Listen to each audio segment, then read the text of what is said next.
Bore da a chroeso i'r Wyddfa Gymraeg yn Salem ar Sul y Palmwydd hyn. Dwi'n gobeithio o ble bynnag ydych chi'r bore yma bod chi'n ddiogel ac yn iach, a dwi'n gobeithio a byddwn ni'n cael amser bendigedig wrth i ni ddod i weddio ac i glywed o ddiwrth Dduw. Wrth i ni ddechrau, gadewch i ni weddio. Wrth i ni ymgynnull, dewch a'ch palmwydd a'ch cangennau, eich gweiddi a'ch moli, hosanna i fab Dafydd, hosanna i frenin y brenhinoedd, teithiwn i Jerusalem, i addoli'r brenin a ddaeth i'n achub. Amen.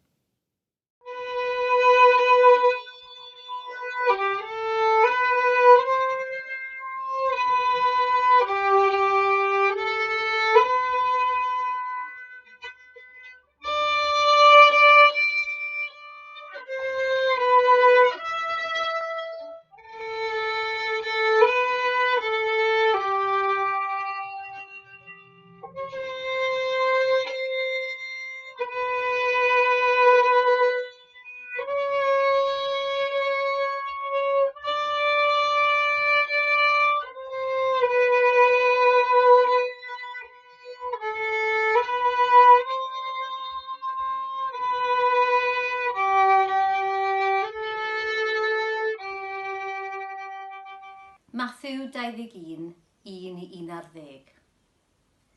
Dyma nhw'n cyrraedd Bethfage wrth fynydd yr olewydd yn ymyl Jerusalem. A dyma'n Iesu'n dweud wrth ddau ddisgybl, ewch i'r pentref acw sydd o'ch blaen chi, ac wrth fynd i mewn iddo, dewch o hyd i asen wedi ei rhwymo ei hebol gyda hi. Dewch yn nhw yma i mi, ac os bydd rhywun yn ceisio chroesro, dwedwch, mae'r meister a'i hangen nhw, bydd yna'i anfon yn ôl wedyn.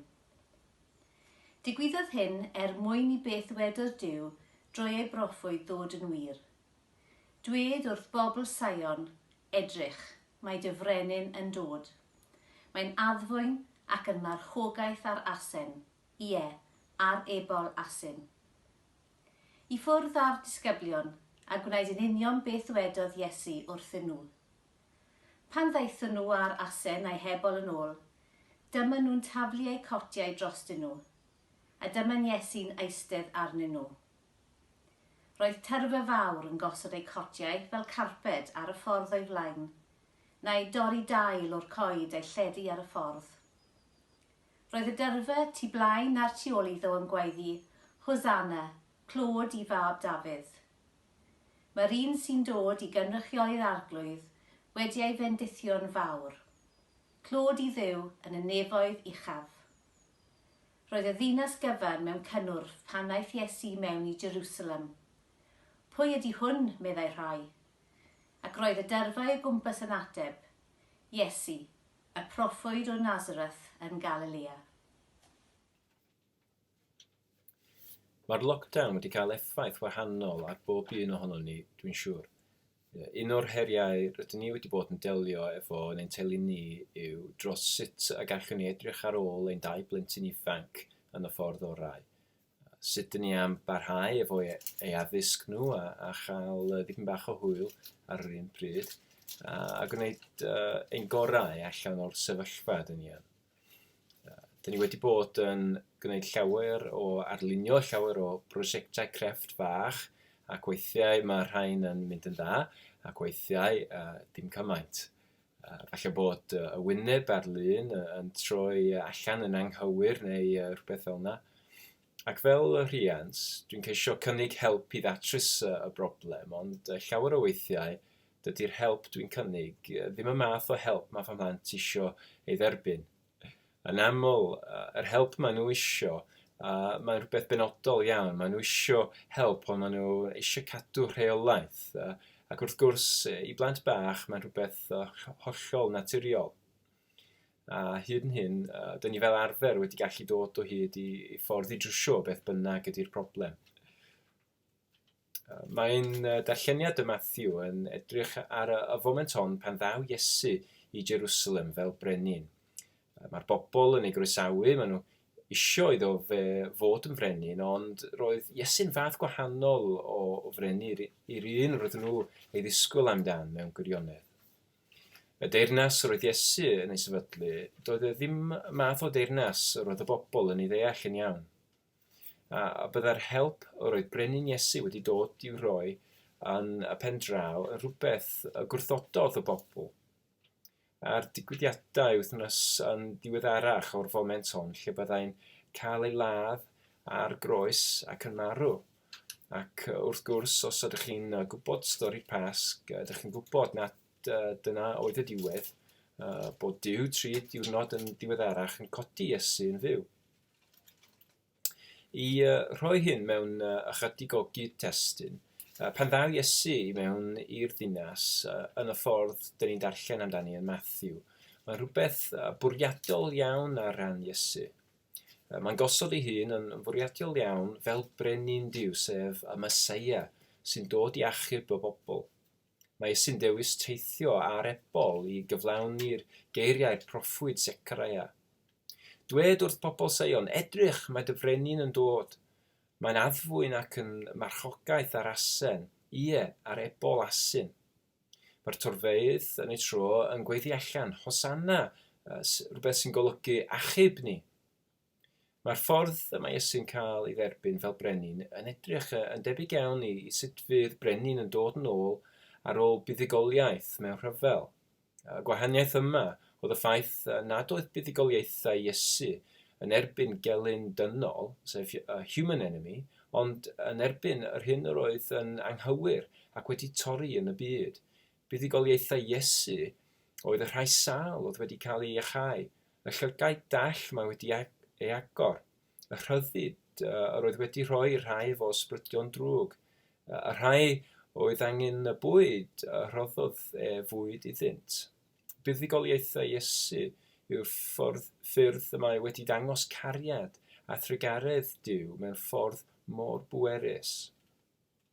Roedd y Iddewon ar yr adeg hon yn gobeithio am fath o frenin penodol iawn.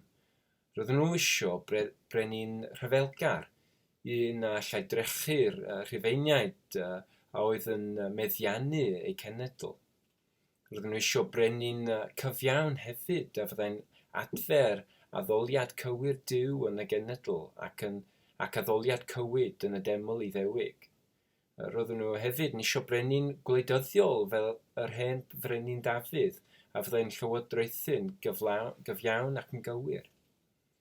Ond roedd Iesu yn fath o frenin gwahanol. Nid oedd Iesu yn geisio ymladd yn erbyn y Rhufeiniaid.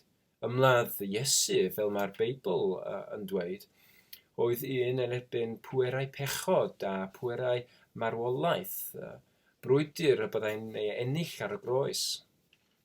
Iesu fyddai'r brenin cyfiawn a fyddai'n adnewyddu bywyd ysbrydol pobl, ond nid dim ond i'r pobl Iddewig, byddai'n gwneud ffordd i bawb allu addoli Duw mewn ysbryd a gwirionedd, a byddai'n gwneud ffordd i ysbryd Duw wneud hynny trwy ddod i byw yn ein calonnau ac yn ôl y Beibl i trawsnewid ni i fod yn deml Duw ein hunain.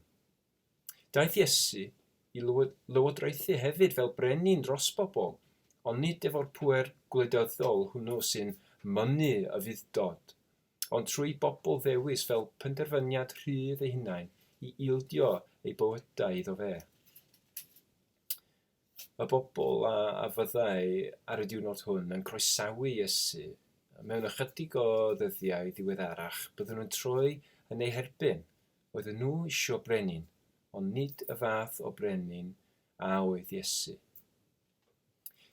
Beth amdanon ni heddiw?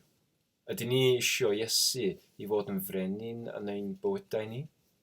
Ac os ydyn ni eisiau Iesu i fod y brenin y mae eisiau fod, neu rhyw fath arall o frenin? Mae'n bosib i ni benderfynu rhywbeth fel, Iesu, dwi eisiau eich help chi yn un darn o fy mywyd, ond nid efo'r gweddill. Ac yn ein calonnau, da ni'n gallu cadw rhannau o'n calonnau ni ar gau Iesu. Fallai oherwydd ein bod ni'n meddwl y byddai'n rhy heriol i rhoi nhw Iesu, fallai yn rhy boenus, yn rhy gostus i adael Iesu fod yn brenin yno. Mae'n gwestiwn mawr a gwestiwn pwysig i bawb sydd eisiau bod yn ddilynwyr Iesu. Ydyn ni'n fodlon gadael i Iesu fod yn brenin a mae eisiau fod yn ein bywydau ni.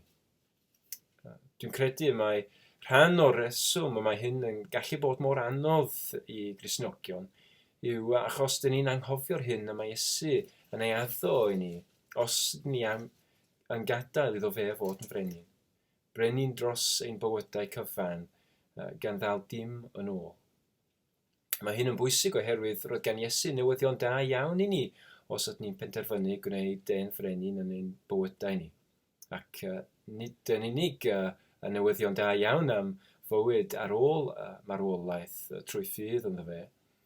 Ac wrth gwrs mae hynny'n rhywbeth pwysig iawn.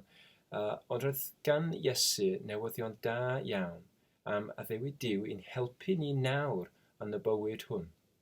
Gadewch i ni glywed ychydig gan Iesu, ychydig yn gynharach yn Matthew penod 6, yn dechrau'n adnod 5-20. Lle dyn ni'n gweld Iesu yn dweud, felly, dyma dwi'n dweud, peidiwch poeni beth yw fwyta a beth yw yfed a beth yw wisgo, ond nid oes mwy fywyd na bwyd a dillad. Meddyliwch am adar enghraifft. Dyn nhw ddim yn haen ac yn medyn ac yn storio mewn ysguboriau, ac eto mae'ch tad neffol yn ei bwydo nhw. Dych chi'n llawer mwy gwerthfawr na nhw. Allwch chi ddim hyd yn oed gwneud eich bywydau eiliad yn hirach drwy boeni.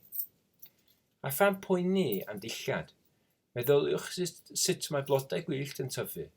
Dydy blodau ddim yn gweithio nac yn nyddu, ac eto, doedd hyd yn oed y brenin Solomon yn ei dillad crand ddim yn edrych mor hardd ag un ohonyn nhw. Os ydy Duw yn gofalu fel na am blodau gwyllt, sy'n tyfu heddiw ond yn cael ei llosgi fel tanwydd fory, mae'n siŵr o ofalu amdanoch chi. Ble mech ffydd chi? Peidiwch poeni felly a dweud, be nawn ni fwyta neu beth nawn ni yfed, neu beth wisgwn ni. Y paganiaid sy'n poeni am bethau felly. Mae'ch tad neffol yn gwybod am bopeth dych chi angen arnoch chi. Y flaenoriaeth i chi ydy gadael i Dduw deyrnasu yn eich bywydau a gwneud beth sy'n iawn yn ei olwg. Wedyn, byddwch yn cael y pethau eraill yma i gyd. Dyma addewid Duw i ni trwy Iesu, bod ein tad yn nefoedd yn gwybod yn iawn fod gennym ni pethau dyn ni angen yn ei bywydau. Ac mae Duw ei hun yn addo, os ni'n gadael Dduw i deyrnasu yn ein bywydau, y bydd yn sicrhau bod ein hangenion yn cael ei diwallu. Rwy'n siŵr bod llawer ohonyn ni wedi cael profiadau lle mae Duw wedi darparu ar gyfer ein hangenion ni. Y pethau cyd ddigwyddiadol sy'n digwydd, yr atebion i'n gweddiau sy'n dod ar amser perffaith. Atebion i'n gweddiau efo'r problemau ymarferol bob dydd. Rhywbeth dyn ni'n ei alw'n rhagluniaeth Duw, sef God's Providence, sy'n dod atom ni o haelioni Duw. Mae rhywbeth dyn ni'n ei weld trwy waith a banc bwyd ni'n rhedeg yn Salem. I wneud y gwaith deyrnas Duw trwy ddarparu bwyd i bobl sydd ei angen. Bod yr angen am hynny yn y gymuned wedi tyfu yn fawr iawn oherwydd y holl broblemau efo coronavirus, dyn ni wedi gweld Duw yn darparu gwirfoddolwyr anhygoel o'r gymuned ar un pryd dyn ni'n ei angen nhw. Dyn ni wedi gweld Duw yn symud calonau pobl yn y gymuned sydd wedi dangos helioni anhygoel wrth i rhoi bwyd i'r banc fwyd hefyd. Fel eglwys, wrth i ni barhau ymestyn teyrnas Dduw yn y ffordd hon a ffyrdd eraill, gallwn ni fod yn hyderus bod ni am weld Duw yn darparu ar gyfer ein hangenion dro ar ôl tro. I bob un ohonon ni sy'n wynebu bob math o heriau yn yr adeg hon. Falle i gael pethau dyn ni neu angen o'r siopau, neu i geisio parhau efo fywyd arferol pan na allwn ni gwrdd â'n ffrindiau a'n cymdogion wyneb i wyneb.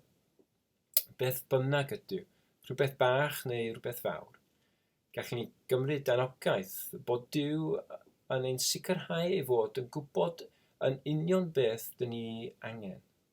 fod e'n caru ni ac yn gofalu amdano ni hefyd. Ac os ydym ni'n gadael i Dduw deyrnasu yn ein bywydau, yna mae'n addo i helpu ni a darparu ar gyfer y pethau dyn ni'n angen. Gadewch i mi eich gwahodd nawr i weddio, ac os ydych chi'n fodlon, gwahodd i Iesu fod yn brenin yn ein bywydau eto. Brenin Iesu, dyn ni'n eich gwahodd chi i fod yn brenin yn ein bywydau. Dewch i gymryd y lle uchaf yn ein bywydau. Dyn ni'n gofyn nawr. Dewch i reoli. Ysbryd Glân, dyn ni'n eich gwahodd i ddod i'n llenwi ni. Llenwch ni a'ch presenoldeb, mwyn i ni gwybod eich bod chi efo ni nawr, ac y gallwn dderbyn yr heddwch ydych chi'n cynnig i ni nawr. Ein Tad, diolch i chi am eich addewid i ddarparu ar ein cyfer ni. Dyn ni'n ddiolchgar eich bod chi'n dad da ac un hael, a does dim byd na'n amhosib i chi.